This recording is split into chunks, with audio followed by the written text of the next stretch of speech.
The reason agents don't succeed in real estate a lot of times has to do with the fact that they're never really fully able to earn the trust of their clients. Their client relationship dissolves. A lot of times agents are operating without contracts on the buy side and therefore have to continually re-enroll the client and continually on a daily basis earn their trust. This got me to thinking, I know that you watching right now, your business might be awesome and like that's great for you, that's awesome, but some of you are presumably starting the year off a little bit rocky. And so my suggestion, the very first thing is setting expectations up at the beginning.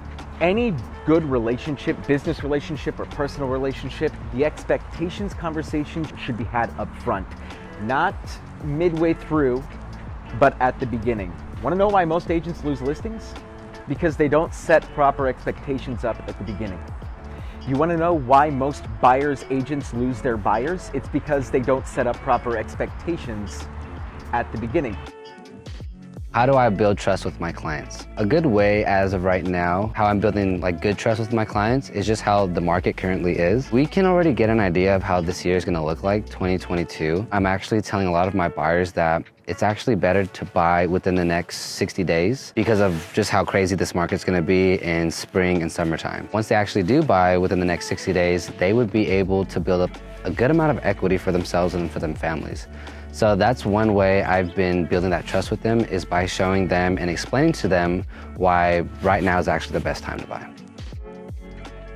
I've been with the Selling Silicon Valley team since April of 2020. I got my license in November of 2020, so the first few months were just practicing with the team and attending the meetings and just kind of, absorbing as much information as I absolutely can. My first year of doing real estate, I participated in 6 transactions that did almost $7 million in total sales. Excited for an even more productive 2022. Trust is obviously super important in every single transaction that we do.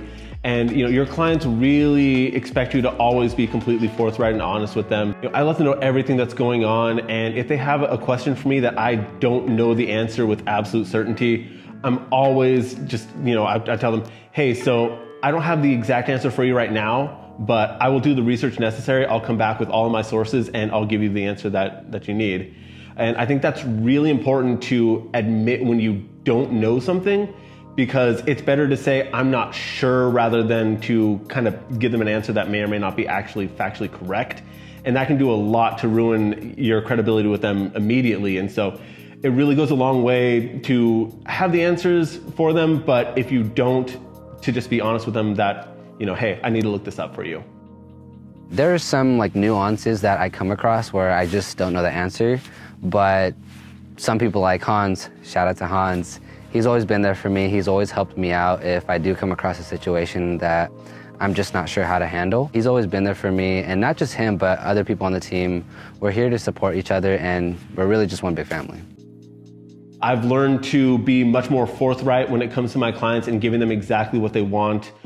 Starting out, I was always kind of afraid of coming off as, like a little pushy or overzealous, that sort of thing. But, Danny's really helped me to learn that you're not being pushy if you're giving the clients exactly what they want. And a lot of the times they do need us to continue to keep them motivated and stay in front of them and to continue to be that source of energy, so that way they continue to want to try even in such a difficult market. You can never give the clients too much of what exactly they want. Where most agents get confused at this point in time on the buy side is they feel like their communication is pushy. Go out there and talk to them, because the truth is they don't see it as bothering. They want to buy a $2, $3, $4 million house, $1 million house. This person wants to buy that. If they come to you and they raise their hand and they're like, hey, I want to buy a house with you, and you take them through your whole presentation, you're doing all the things that you're supposed to do, and then you stop communicating them with them for 2 weeks. Let's say that you go on a date with somebody and then you don't hear from them again for 3 weeks after that. Could you assume that they're no longer interested in dating you? I would. Pick up the phone, call them, let them know that you're thinking about them, and let them know that you found them this great off-market property. It's just down the street from the house that they just lost out on with their other agent, but you got the early access to it. Transparency is very difficult to do in this industry, because sometimes it's difficult to tell people shit that they don't want to hear. Well, guess what? The agents that really fucking crush it are the ones who are confident. And confidence translates into being able to tell people shit that they don't want to hear. And while you're sitting there at home trying to figure out how you're going to tell Sally that, oh, this home, went out of her budget, or oh my gosh, we didn't get any offers on the listing, your inaction is costing you hundreds of thousands of dollars. Your lack of transparency is costing you hundreds of thousands, millions of dollars perhaps. Set up expectations at the beginning, follow through on those commitments, communicate with the client, and lastly, be fully transparent and do not avoid the difficult conversations. You'll win their trust every time. A couple of habits that I've started picking up is waking up a lot earlier. So every single week we have meetings in the morning starting at 8 a.m. Starting your day off on a good note really sets the foundation of how your day's gonna go and look like. Waking up early, starting the day, role playing, doing our scripts, going over stats, all that good stuff. It really does help me out with my clients because it gives me a good idea as to how I should be talking to them that week and really just approach every scenario in the best possible way. As far as being on a team goes, it's incredible. There's so many benefits. I mean, it's nice to be able to, if you have vacation or whatever else, to have teammates that you can fall back on to, continue to show your clients property, that sort of thing. And so the ability to just have your business continue to work even when you're not physically present is a huge deal. I mean, our ISA does a wonderful job of, nurturing those clients that they're still a ways out, and so this way I can focus more on the people that need to purchase immediately, and I know that the ones that are a few months out will still be taken care of, and when the time is right, they're brought back and we can jump right into the game.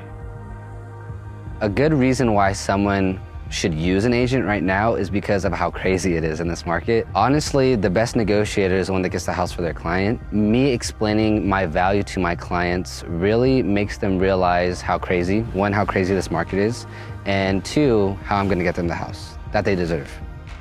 My two most important goals for this year are selling at least 15 homes this year, living out in the country in small towns my entire life. My wife and I have decided that we want a good taste of city life, and so we're looking into some kind of like high-rise condo or something else so we can, for once, finally be in the heart of the action and really have a new experience that we never thought we'd have that opportunity. And thanks to everything that I'm doing with the team, that's something that we can finally make a reality.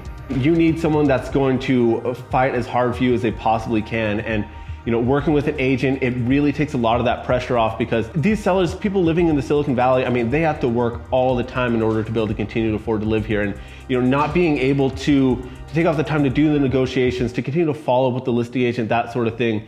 I mean, you can't expect them to be able to take time out of their day to do that. And so by working with an agent who is working tirelessly on your behalf in order to really build that rapport and to be an advocate for you as a buyer specifically goes a really long way in this market.